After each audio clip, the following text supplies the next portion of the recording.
Welcome to this little tutorial video on how to do a firefly pose, as I call it. I think it's probably got lots of different names, or Tittibhasana, as it's sometimes referred to in Sanskrit, which is an arm balance, and it looks something like this. There's a few kind of variations. You can do it with bent elbows. You can have the legs parallel to the floor. Some people like to try and get their feet up. Oh, and it's one of those postures, like so many, that some people get it pretty quickly. Other people struggle with it for years, and it just depends, on kind of what we're working with in terms of our bodies, but maybe more importantly, our nervous system. There's a lot going on in a Tittibhasana, and so there's a lot that we have to pay attention to. I'm going to build it up from the kind of ground up. And so it being an arm balance, that means that we are balancing on our arms, and our fingers and our hands are working like feet, right? And so most importantly, you want to make sure that your hands they've got the kind of awareness and the coordination to grip the mat in a way that gives you some control through your hands. So first of all, just place your hands down and notice, do your fingers want to sit really close to each other? Is the inner knuckles of your hands lifting up? Can you instead place the palm flat? Don't worry about spreading the fingers super wide, but have a little bit of space between them, and press down through the tips of the fingers, but simultaneously through the knuckles of the hands as well, so that you get this control feeling, and this is going to help you balance as you shift your weight, just like we use our toes and our feet to help us balance when we stand on our feet, right? But one reason that Tittibhasana can be such a struggle for people is because probably the most accessible way to get into it is to start in a squat and place your hands as far back as you can. And this requires a lot of wrist extension, okay? This is wrist extension. This is flexion. And especially if you don't do a whole lot of whatever kind of movement that requires you to be in, say, a plank position, then you may not go into wrist extension a whole lot. And if this is a problem for you, then I've got wrist warm-up videos on Move with Adell that you can check out that may help you with that.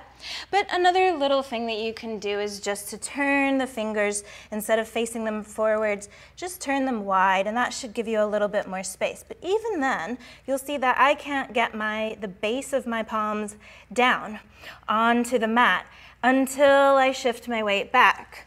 And so a level of trust is required. Trust in yourself and in your body and in the strength that you have within you. Okay, so that's hands. That's a brief introduction to hands and fingers and wrists. So then another thing that is worth keeping in mind then, moving on up, is that we want to kind of to make this as accessible as possible, we can create a little bit of a shelf that we actually sit on. So we're kind of creating like a seat with our upper arms that our butt can sit on. And so a little warm-up that I really like to do is just in a kind of squat position, shimmy on down into that squat position, get the shoulders as close to the knees as you can, and then bring the hands back behind you, maybe turn the fingers wide.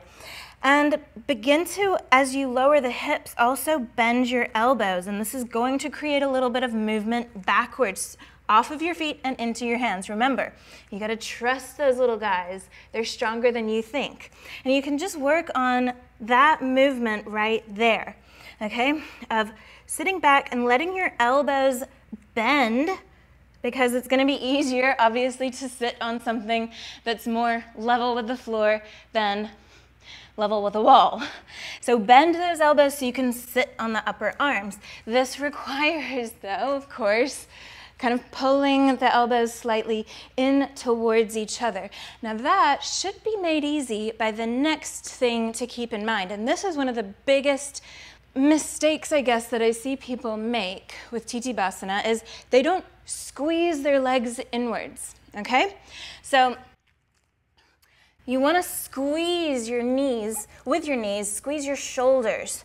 So as you're kind of prepping for this, bringing the hands back behind you, squeeze your shoulders with your knees. It may not be your shoulders, it may be your upper arms, maybe you're just kind of here, but squeeze them inwards so that whenever you get to the position where you start to want to shift more and more weight back off of your feet and into your hands, you're not going to go like this, okay?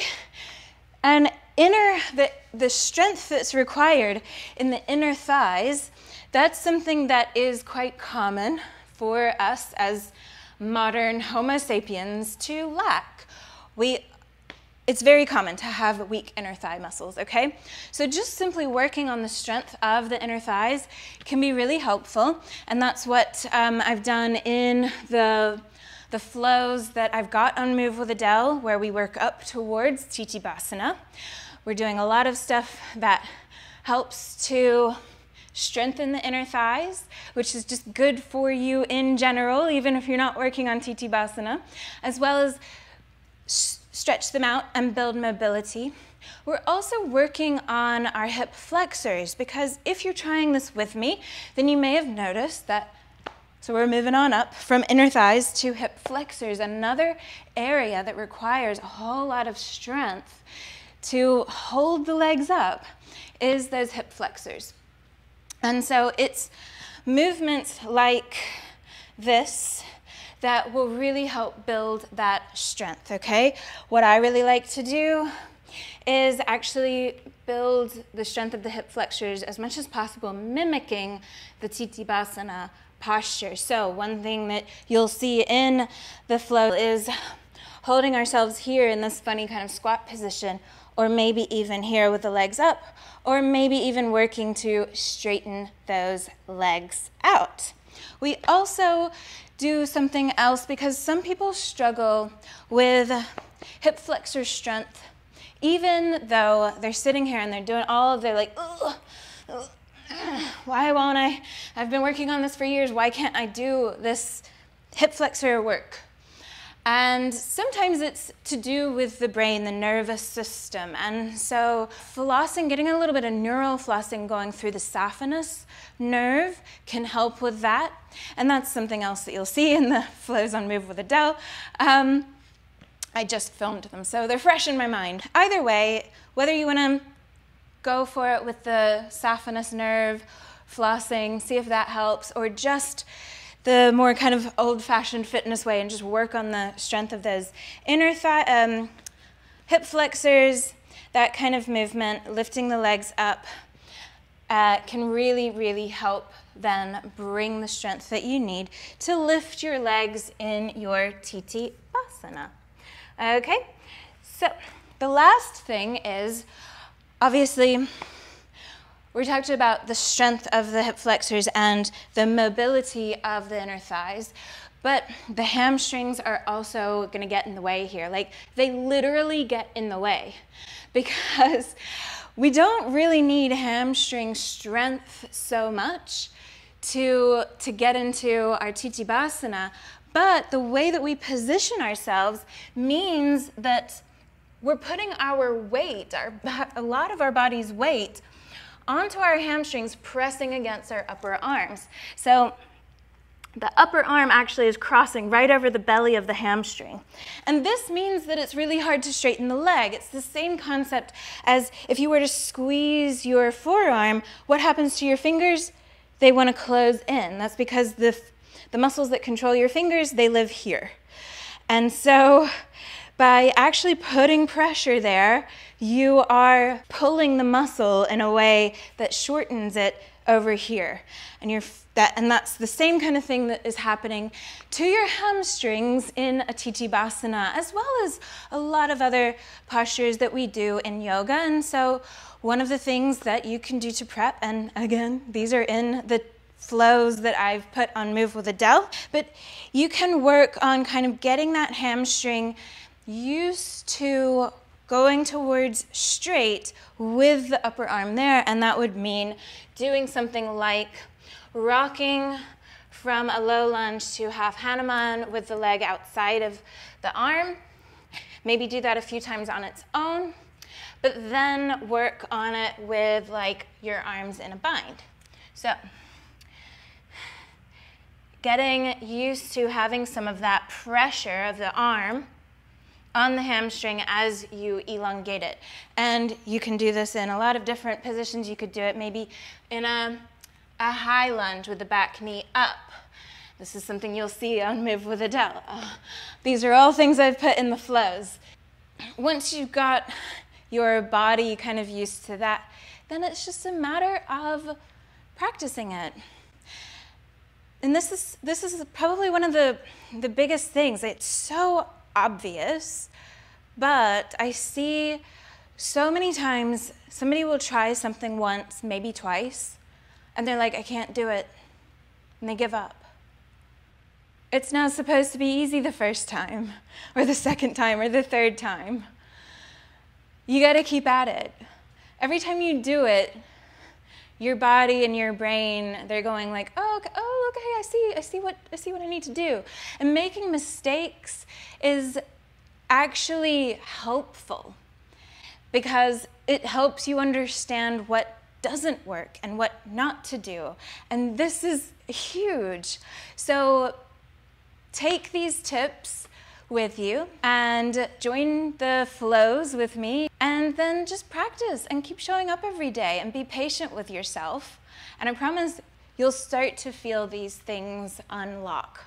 Why don't we try it together one more time before we close out this video? So take your feet wide, shimmy your shoulders in between your knees as you bend your knees, place your hands back behind you, place the fingers as wide as you need to. Start bending the elbows as you lower the hips down onto your upper arm seat. And as you shift your weight into your hands off of your feet, make sure that your hands are gripping and helping you balance. Maybe you stay here for a little bit with your weight primarily in your hands and just getting used to how much you can use your fingers to control your balance and where maybe you need to have your balance. And maybe you just work on just picking your toes up off the mat and you stay here. And this also, I would call this a Firefly pose. I would call this a Tittibhasana. Okay, you do not have to have straight legs. You could even play around with just straightening one leg and then the other, okay? And play around with how it feels. Make sure you also take breaks. Rest. This gives your body a chance to recover. It gives your body and your nervous system a chance to integrate everything that you've just done and learn it, so it's there for the next time. And just like I said, be patient with yourself. Thank you for joining me.